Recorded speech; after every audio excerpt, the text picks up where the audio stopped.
আসসালামু আলাইকুম ওয়া রাহমাতুল্লাহি ওয়া বারাকাতু। কেমন আছেন আমার আদরের কলেজের টুকরা আপুরা?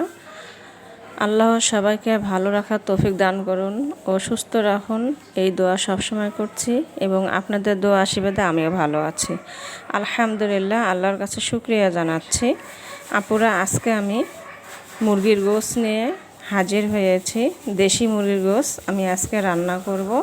তো আমি এখানে 2টা মিডিয়াম সাইজের আলু কেটে নিয়েছি, আর এখানে আমি সব রকমের মশলা আমি মিক্সড করে রেখেছি, আর আমি পেঁয়াজ কেটে রেখেছি। তারপরে চলুন দেশি মুরগির গোশত রান্না করানো যাক। তো আমি কড়াই বসিয়ে দিলাম। এখন আমি এখানে সরিষার তেল দিয়ে দিব। বিসমিল্লাহির রহমানির রহিম।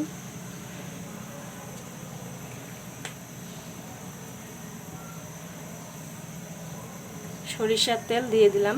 এখন আমি এখানে ছোট ছোট 3 টুকরা তেজপাতা আমি দিয়ে দিচ্ছি।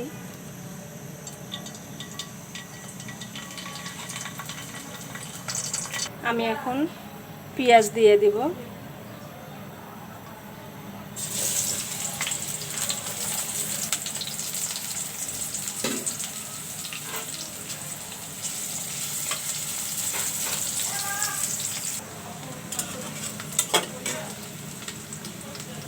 দুটা কাঁচামরিচ দিয়ে দিলাম।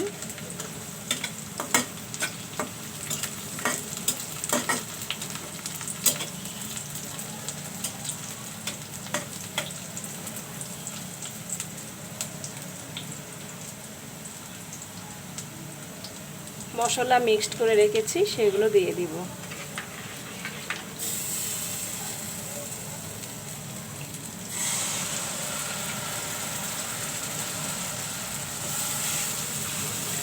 এখন মশলাগুলো ভালো করে একটু কষিয়ে নেব।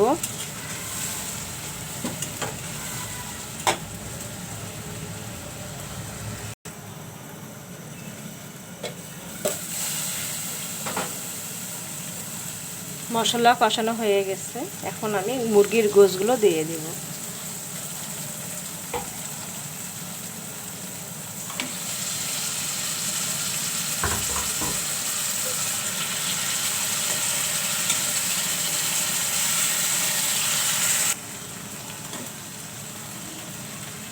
এখন আমি একটু ঢেকে দিব।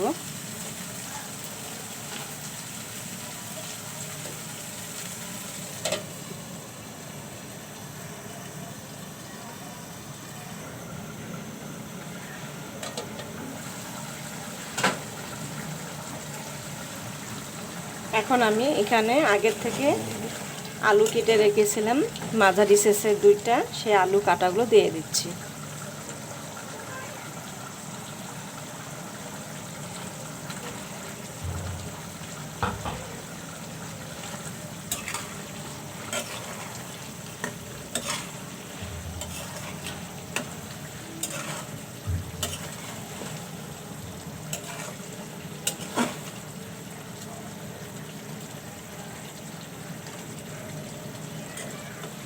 এখন আমি ঢেকে দিব।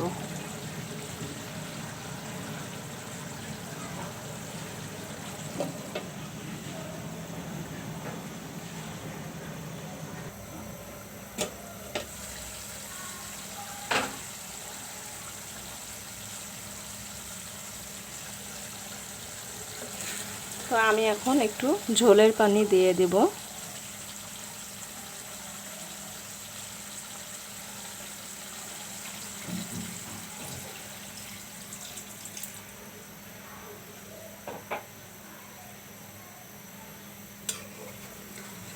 দিয়ে দিলাম ঝোলের পানি।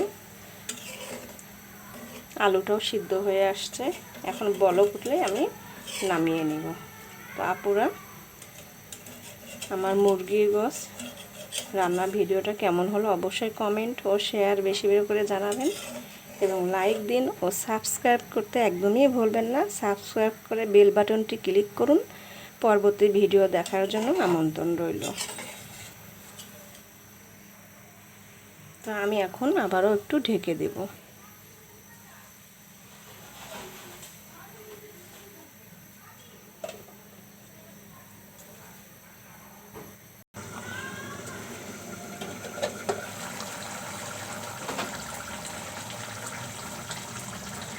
মুরগির গোশ রান্নাটা হয়ে গেছে, আমি এখন নামিয়ে নিব।